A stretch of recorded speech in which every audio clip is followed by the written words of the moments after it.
ఏకాదశి పర్వదినాన కాశీబుగ్గ వెంకటేశ్వర స్వామి ఆలయంలో తొక్కిసలాట జరిగి భక్తులు మరణించడం బాధాకరమని దేవాదాయ మంత్రి ఆనం రామనారాయణ రెడ్డి అన్నారు. ఆలయ నిర్వహణలో స్వల్ప లోపాలు సరిచేసుకుంటే దుర్ఘటన జరిగేది కాదన్నారు. ప్రమాద స్థలాన్ని స్థానిక ఎమ్మెల్యే గౌతు శిరీషతో కలిసి ఆయన పరిశీలించారు. అనంతరం పలాస ఆసుపత్రిలో చికిత్స పొందుతున్న క్షతగాత్రులను పరామర్శించారు.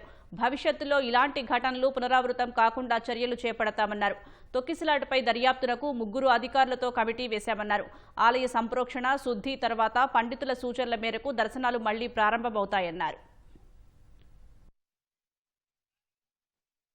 అన్ని ఆలయాలు ఈ ఆలయంతో పాటు ఈ రాష్ట్రంలో స్వంతంగా నిర్మాణం చేసుకున్న ఆలయాలు, ఇంకా నిర్మాణంలో ఉన్న ఆలయాలు ఎవరెవరు చేస్తున్నారు, ఏ విధంగా చేస్తున్నారు, దీనికి ప్రభుత్వ నిధులు అవసరం లేకున్నా వాటన్నిటినీ ఒక ప్రత్యేక జాబితాగా తయారు చేసి ఆ జిల్లాల అధికారుల దగ్గర, దేవాదాయ శాఖ అధికారుల దగ్గర, జిల్లా కలెక్టర్ దగ్గర ఆ నివేదికని ఉంచాలి అనేటువంటి దానిలో ఒక ప్రయత్నం కొనసాగించాలని ఇప్పుడే అనుకోవడం జరిగింది.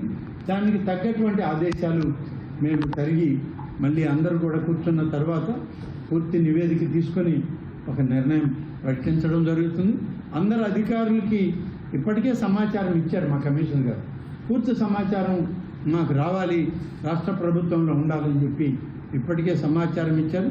ఈ విధమైనది వస్తే ఇప్పటి వరకు దేవాదాయ శాఖలో పరిధిలో ఉన్న ఆలయాలు మా దగ్గర ఉన్న లిస్టుతో పాటు మా పరిధిలో లేకపోయినా మా దృష్టిలో మా సమాచారం ఉన్నంతలో ఈ ఆలయాలు కానీ ఉంటే ఈ ఆలయాలకు కూడా ఏ రకమైనటువంటి ఉత్సవాలు చేస్తున్నారు, ఏ రకమైన పూజలు నిర్వహిస్తున్నారు, ఏ రకమైనటువంటి ఉత్సవాల్లో వీటిని ఎక్కువగా ఎంతమంది జనం వస్తున్నారు, ప్రజలు కూడా ఎక్కువ మంది భక్తులు ఎలా వస్తున్నారు అనే దాంట్లో ఒక సమాచారం ఉంటుంది. ఆ సమాచారం ఉన్నప్పుడు జిల్లా కలెక్టర్లు కానీ, ఎస్పీలు కానీ, మా దేవాదాయ శాఖ అధికారులు కానీ ఒక సూచన మేరకు ఆ ఆలయాల దగ్గర బందోబస్తు ఏర్పాటు చేసుకోవడానికి అవకాశం ఉంటుంది.